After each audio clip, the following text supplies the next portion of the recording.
Hello children. So let us proceed our chapter, our environment. And in today's lecture, we are going to talk about the impact of human activities on our environment. And first, we will be tackling the issue of ozone depletion. So, ozone layer and its depletion. Let us recall a few facts from ninth standard about ozone layer. So, ozone is a gas which is made up of three atoms of elemental oxygen. So, where does this process take place and how?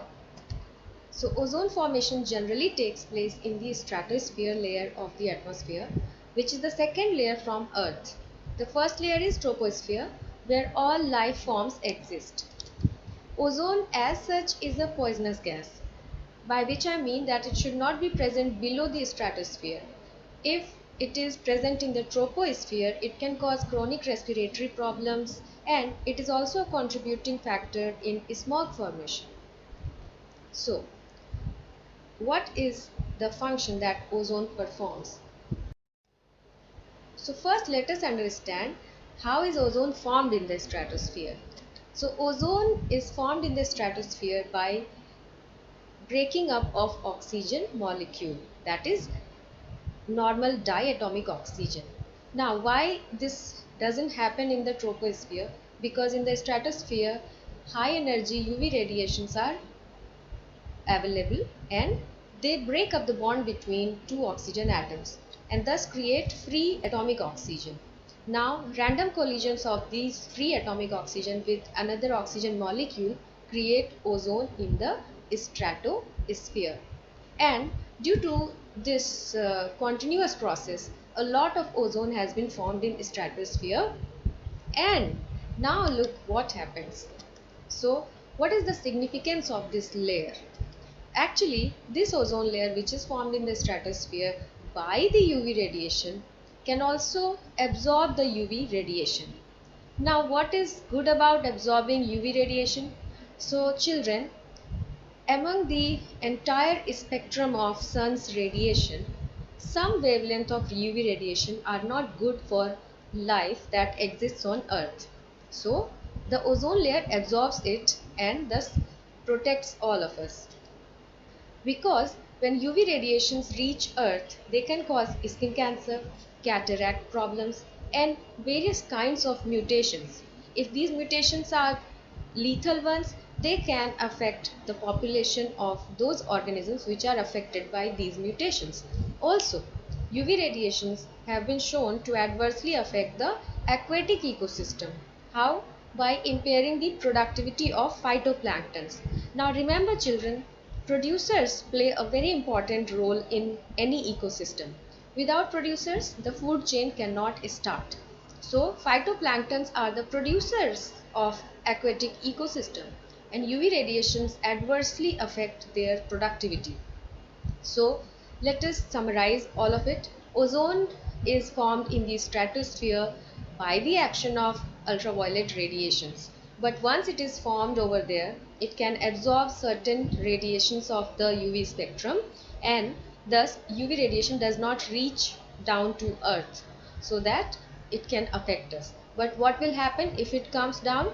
Then it can cause skin cancer, cataract problem, and various mutations. So now we have understood how very important is the ozone layer, though it should not be present in the troposphere as we previously discussed.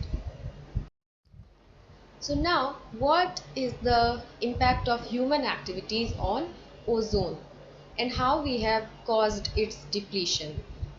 So children, in mid 1980s, scientists pointed out that there is a certain region over the Antarctic where ozone levels are very low as compared to the other areas surrounding the Earth. And this depleted area of ozone level was known as ozone hole. So, suppose the ozone layer is of particular thickness, then in the place of ozone hole, the thickness of ozone layer is less. It is not a real hole. Later, researchers found out that Chlorofluorocarbons or CFCs are those molecules which have reached the stratosphere and they are actually degrading the ozone. That's why the ozone hole is being formed. So, what are CFCs and where are we creating them? So, chlorofluorocarbons are formed and used in the refrigerating industries and also in fire extinguishers. So once this cause and its source was known, then people decided to act very quickly because children remember, if the ozone layer is depleted, harmful UV radiation will start coming down to earth and it has drastic effects on all of us. So, a United Nations Environment Program was formed and they decided together that they will maintain the CFC production at the levels which were being produced in the 1986.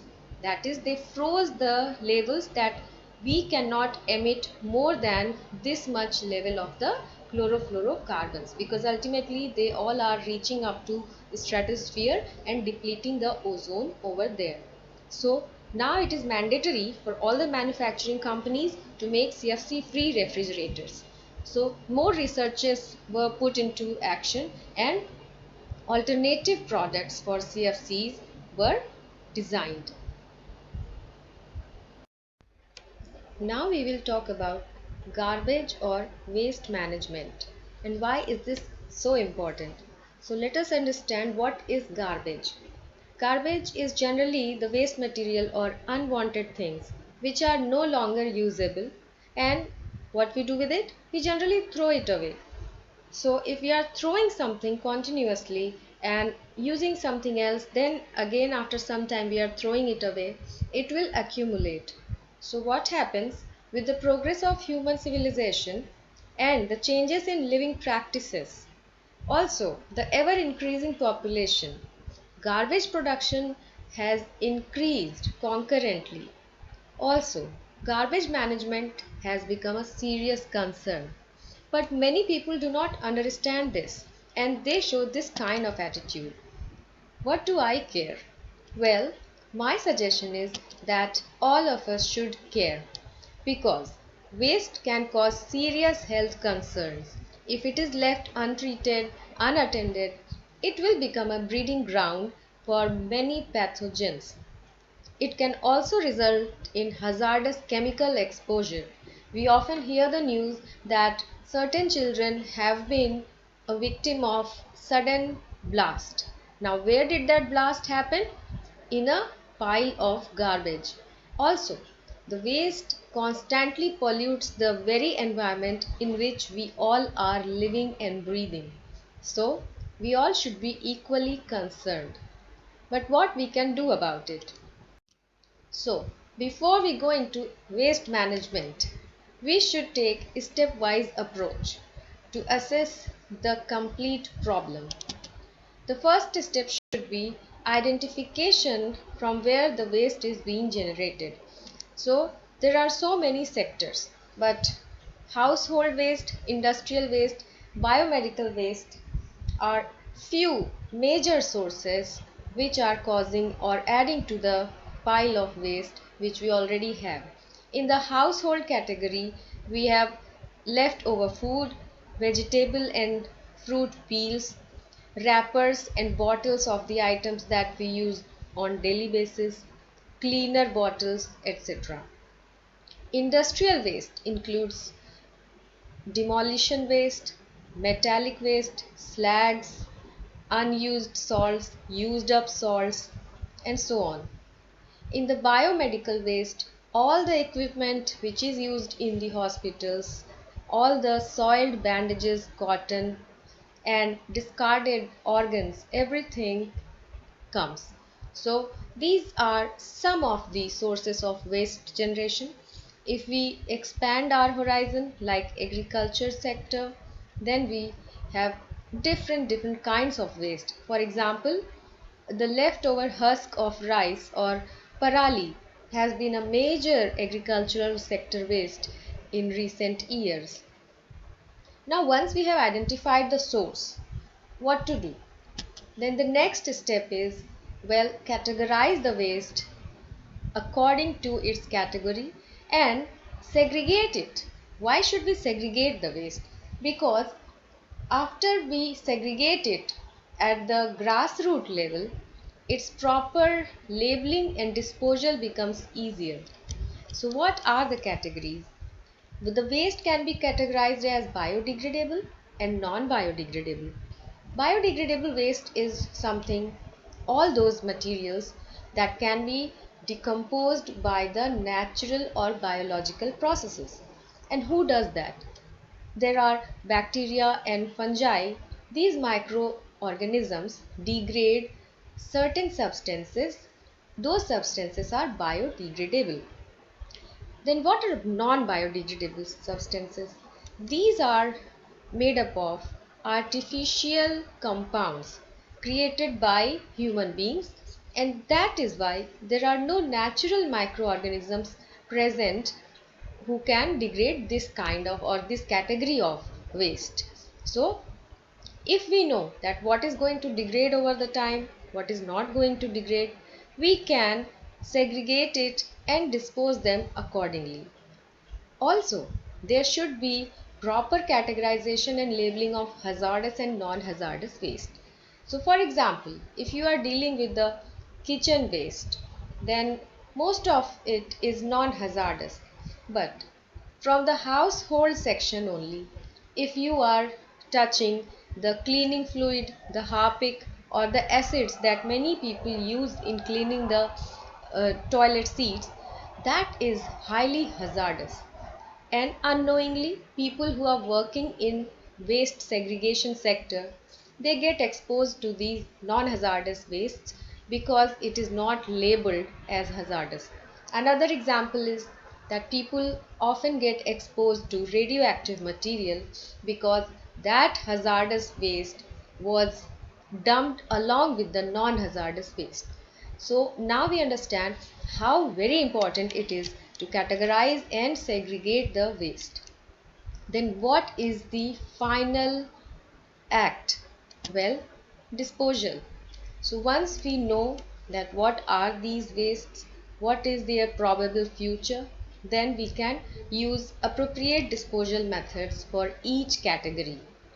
For example, the solid waste, which consists of plastics, bottles, electronic wastes, they can be compacted and used to fill a low-lying area, thus creating a landfill.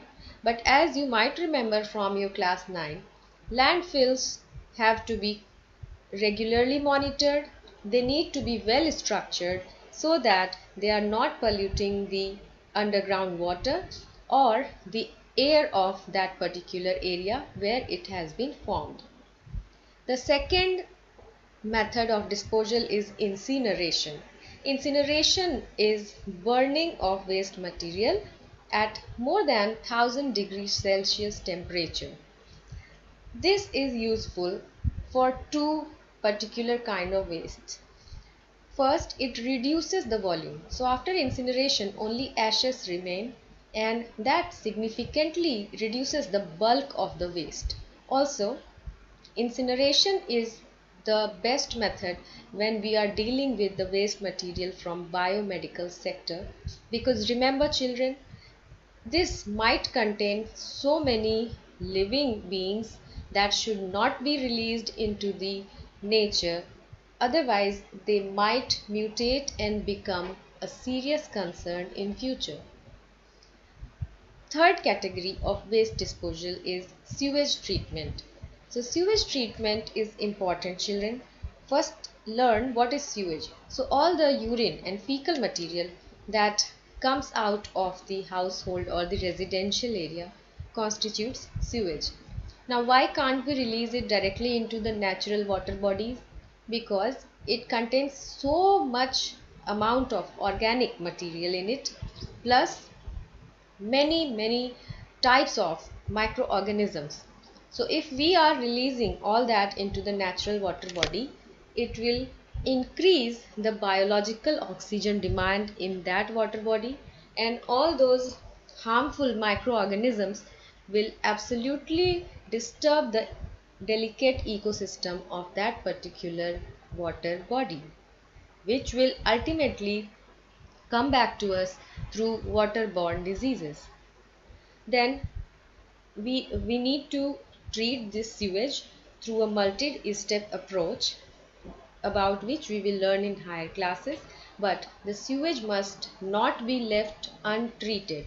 And that is why, children, the open defecation is such a big problem, and the government is trying to stop this practice, because ultimately that sewage finds its way to our underground water bodies, local water bodies like ponds, etc., which is not a good thing. Now, composting. So, composting can be very useful if we can clearly segregate the biodegradable waste, and we can use it to form good manure without chemical fertilizers, and thus reducing the waste as well as creating good quality fertilizers or manures. The last approach, it is not the last, but I have kept it at last because this is a lifestyle level of change that we all must bring into our own lives. The 3R approach of the waste management. It sounds very simple: reduce, reuse, and recycle. But the 3R approach is preventive. By preventive, I mean that it reduces the waste generation at the grassroots level.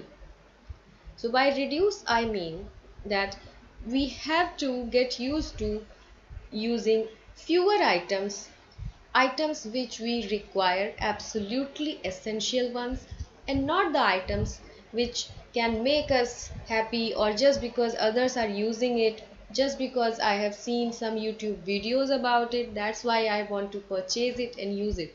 So reduce the number of items that you use in your life. Also, you reduce the consumption of electricity, water as much as you can. So start a minimalistic life. By reusing, what do we mean? So reusing is using the same item again and again till it is in good condition and it fulfills the purpose for which you are using it.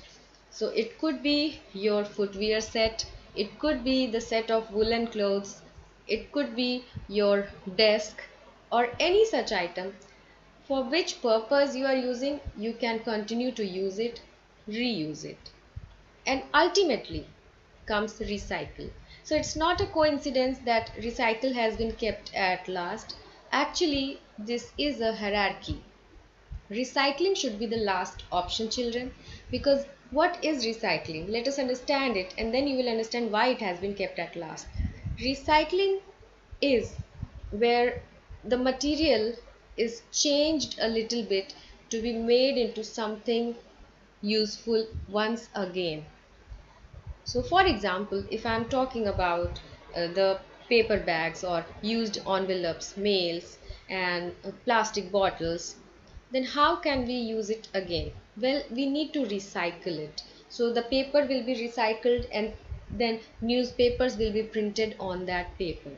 If we are talking about plastics, then the plastic needs to be melted and then it can be formed into tiles, then it can be formed into making cheap office stationery, and sometimes from plastics fuel can also be generated.